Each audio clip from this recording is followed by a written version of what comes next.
আসসালামু আলাইকুম। হ্যালো বন্ধুরা, কেমন আছো সবাই? আশা করি ভালো। আমরাও তোমাদের দোয়া এবং ভালোবাসায় আলহামদুলিল্লাহ ভালো আছি। আরও একটা নতুন ভিডিও নিয়ে তোমাদের সামনে হাজির হলাম। আশা করছি তোমাদের অনেকটাই ভালো লাগবে। তো দেখতেই পাচ্ছ অনেক কিছুর আয়োজন ছিল, এখানে অনেক কিছু কেটে রেখেছিলাম, কারণ আজকে আমি রান্না করব হচ্ছে সবজি খিচুড়ি, আর সেটা হবে পাতলা। এখানে বেগুন আলু কেটে নিয়েছিলাম, ডাল নিয়েছিলাম, গাজর নিয়েছিলাম, তারপরে হচ্ছে 2 প্রকারের বুট নিয়েছিলাম, এখানে হচ্ছে বাঁধাকপি কেটে নিয়েছিলাম।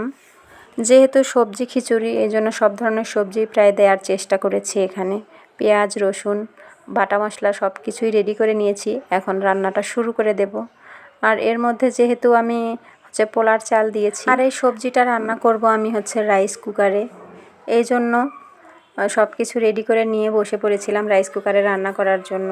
আর এর মধ্যে আমি সাদা তেল দিয়ে দিয়েছি, পেঁয়াজ মরিচ ভেজে নেব, সামান্য রসুন কুচি, সব কিছু ভেজে নিয়ে তার মধ্যে সবজিটা দিয়ে দেব।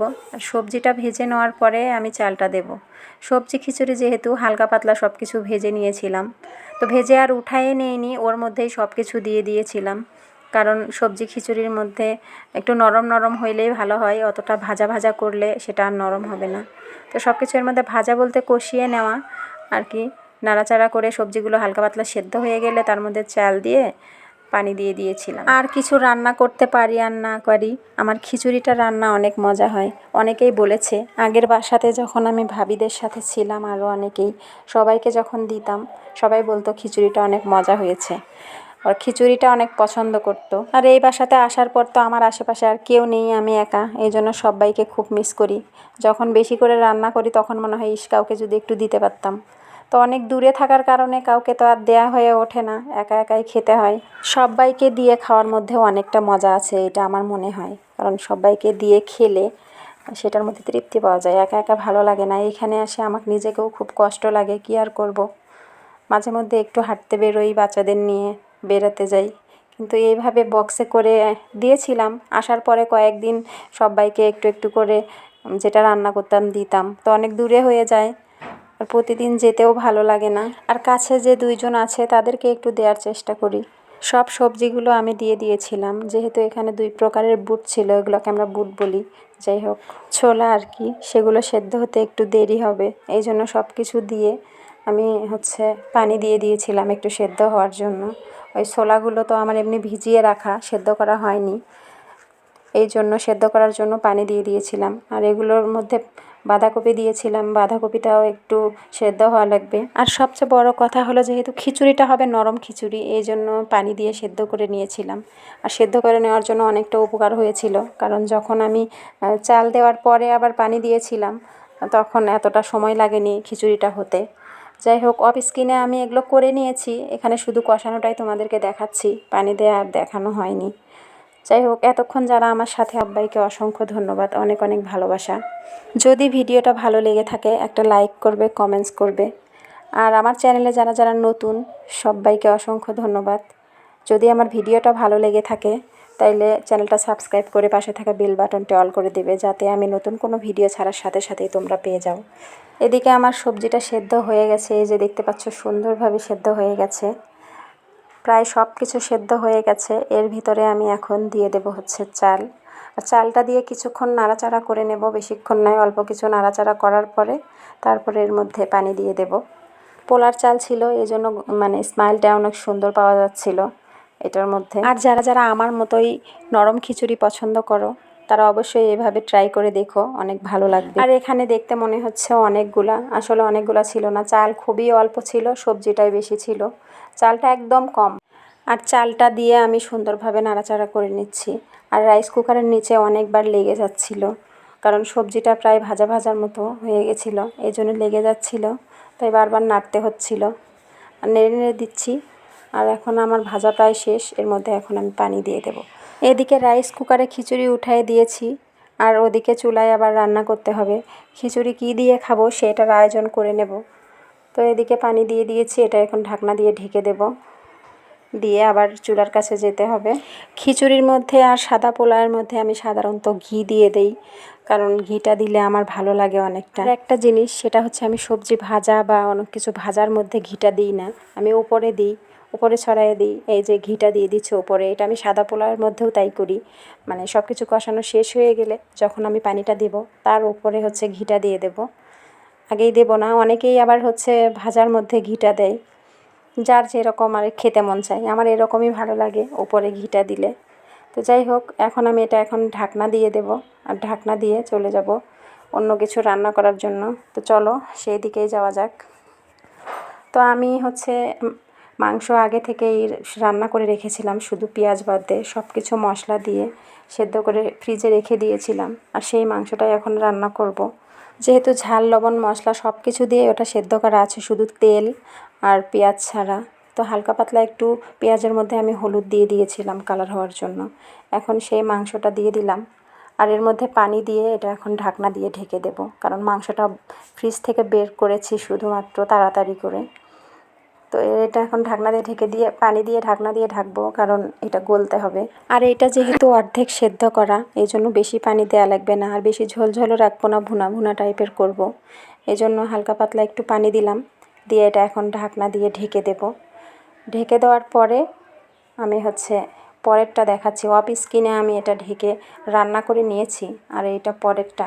এটা এখন আমি ভাজা ভাজা করব। পেঁয়াজটা প্রায় কাঁচা কাঁচা মনে হচ্ছিল, কিন্তু এটা ঝোলটা কমে গেলে এবং ভাজলে কালারটা চেঞ্জ হয়ে যায়।